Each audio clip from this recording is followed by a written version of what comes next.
नमस्कार दोस्तों, मैं डॉक्टर शशि शास्त्री आप सबका स्वागत करती हूँ प्रयास हर कदम सफलता की ओर एजुकेशन चैनल में। दोस्तों, आज हम जिस टॉपिक पर चर्चा करने वाले हैं वो टॉपिक है र का प्रयोग, यानी कि ये जो र है इसका प्रयोग। अब यहाँ सबसे पहले हम है र को समझ लेते हैं कि ये र क्या होता है। ये जो र है ये है महर्षि पाणिनि के द्वारा दिए गए जो 14 माहेश्वर सूत्र बताए गए हैं, उसमें 5वां सूत्र है हयवरट, इस सूत्र के अनुसार ये जो र वर्ण है ये किसमें व्यंजनों में, यानी कि इसको व्यंजन हिंदी में और संस्कृत में ये हल वर्ण कहलाते हैं। तो ये एक र जो है ये एक हल वर्ण या एक व्यंजन वर्ण है। अब यहाँ हमें बात करनी है र के प्रयोग की, यानी कि भाषा का दो तरीके से प्रयोग किया जाता है, एक मौखिक और दूसरा भाषा का रूप आता है लिखित। जब हम क्या करते हैं, बोल करके किसी भी भाषा के माध्यम को, यानी कि किसी भी भाषा को बोल करके अपने भावों की प्रस्तुति देते हैं या अपने भाव व्यक्त करते हैं, वो उस भाषा का मौखिक रूप, और किसी भी भाषा को हम लिख करके अपने भावों को व्यक्त करते हैं या अपने भाव बताते हैं, वो उस भाषा का लिखित रूप कहा जाता है। अब जो लिखित रूप होता है उसमें भाषा के प्रयोग के कुछ नियम, यानी कि कुछ नियम होते हैं और हमें उन नियमों के अनुसार ही उस भाषा का प्रयोग करना होता है। अब आज हम बात कर रहे हैं जो र वर्ण है इसका जो प्रयोग होता है वो, यानी कि ये जो र वर्ण है इसका प्रयोग कई बार हमें इस प्रकार से, यानी कि मैंने एक यहाँ शब्द लिखा, यहाँ भी इसमें र वर्ण का प्रयोग हो रहा है, और दूसरा मैं आपको शब्द देती हूँ, यहाँ भी र वर्ण का प्रयोग हो रहा है।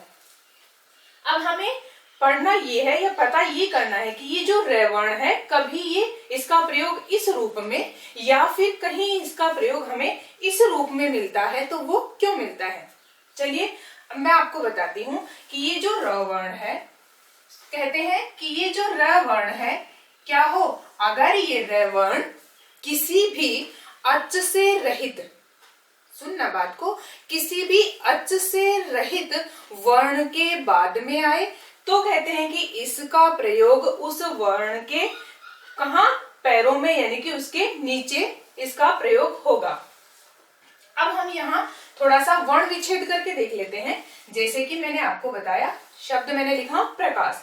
अब जब हम इसका वर्ण विच्छेद करते हैं तब इसमें सबसे पहले हमें वर्ण मिलता है प, जो कि जिसमें क्या है, इसमें अच का अभाव है, यानी कि स्वर का अभाव है। जहां स्वर का अभाव होता है उसके बाद में क्या आए, ये जो र वर्ण है ये अगर उसके बाद में आए तो कहता है कि मैं कहां पर, मैं उस वर्ण के नीचे या उसके पैरों में स्थान को पाता हूँ। अब इसका जब हम वर्ण विच्छेद करते हैं तो इसमें प फिर र और फिर हमारे पास है क में, जो कि इसमें अच विद्यमान है, अ विद्यमान है, यानी कि तब ये बन गया का, और आगे हमारे पास श है और उसमें भी अ है, तो ये हमारे पास श।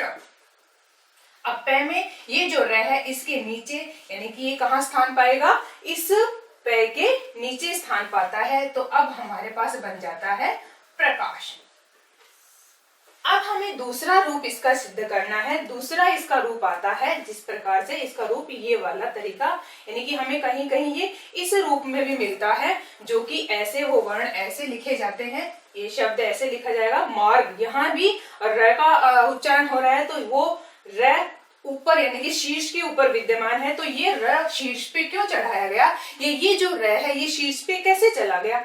अब मैं यहाँ आपको बताती हूँ कि ये एक सूत्र, ये जो र है ये इस रूप में, यानी कि ये र, इसमें अच का क्या है, अभाव है। जब कि र में क्या हो, अच का अभाव हो या र कैसा हो, ऐसा र हो, तो वो कहाँ पर कब लगेगा, वो ऊपर। लेकिन उसमें भी क्या हो कि जब र, यानी कि ये वाला र जिसमें कि अच से, जो कैसा है, अच से रहित है, यानी कि जिसमें अच मिला हुआ नहीं है, ऐसा र जो वर्ण है वो किसी व्यंजन वर्ण से कहाँ आए, पहले आए, किसी व्यंजन वर्ण से पहले आए तो उसका प्रयोग उस व्यंजन वर्ण के शीर्ष पे किया जाता है।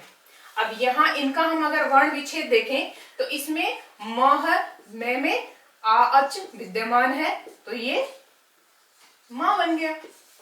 अब कहते हैं इस आगे क्या है हमारे पास, अब इसमें आगे हमारे पास र वर्ण है, यानी कि र वर्ण है और र उसके बाद में ग है और ग भी कैसा है, इसमें अच का अभाव नहीं है, यानी कि इसमें अच विद्यमान है। तो ये अब कहते हैं कि ये जो र है ये किसी व्यंजन वर्ण से पहले आए तो उस व्यंजन वर्ण के शीर्ष पे स्थान पाऊंगा या उस व्यंजन वर्ण के शीर्ष पे विद्यमान हो जाऊंगा। अब ये र कहाँ आ जाएगा, यानी कि इसके शीर्ष पे, तो हमारा शब्द बना मार्ग। अब इसका मैं एक और उदाहरण आपको बताती हूँ, जैसे प्रभात। यहां हमने एक और उदाहरण दिया प्रभात, इसमें भी र क्या है, अधो यानी कि नीचे लगा है, इसमें भी क्या है प में क्या है, अच का अभाव है, यानी कि ये जो प है ये अच से रहित है, यानी कि स्वर से रहित है, और इसके बाद में क्या है र वर्ण स्वर से युक्त है, या जो ये र वर्ण है ये स्वर के सहित है या साथ में है। अब अगला हमारे पास भ, ये भी क्या है, इसमें भी अच विद्यमान है तो भ बन गया, और त।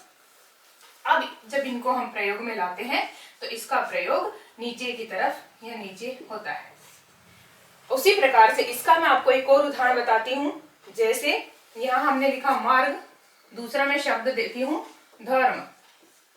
मैंने कहा धर्म, अब इस धर्म में भी देखिए क्या है, ध वर्ण है जो कि कैसा है, ध हमारे पास पूरा व्यंजन वर्ण है, इसमें अच विद्यमान है, ध में अच के रूप में या स्वर के रूप में इसमें पहले से ही विद्यमान है। अगला है हमारे पास र, और र में क्या है, अच का अभाव है, इस र में अच का अभाव होता है, ये र जो होता है ये पूरा यानी कि अच से सहित होता है या अच के साथ में होता है।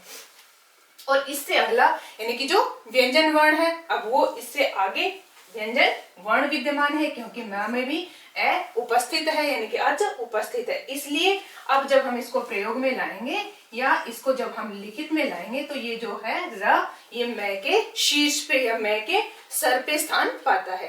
तो दोस्तों ये मैंने आपको बताया र का प्रयोग। अगर आपको वीडियो अच्छी लगी तो प्लीज वीडियो को लाइक करें, शेयर करें, और अगर आप चैनल पे पहली बार आए हैं तो प्लीज चैनल को सब्सक्राइब जरूर करें। Thank you.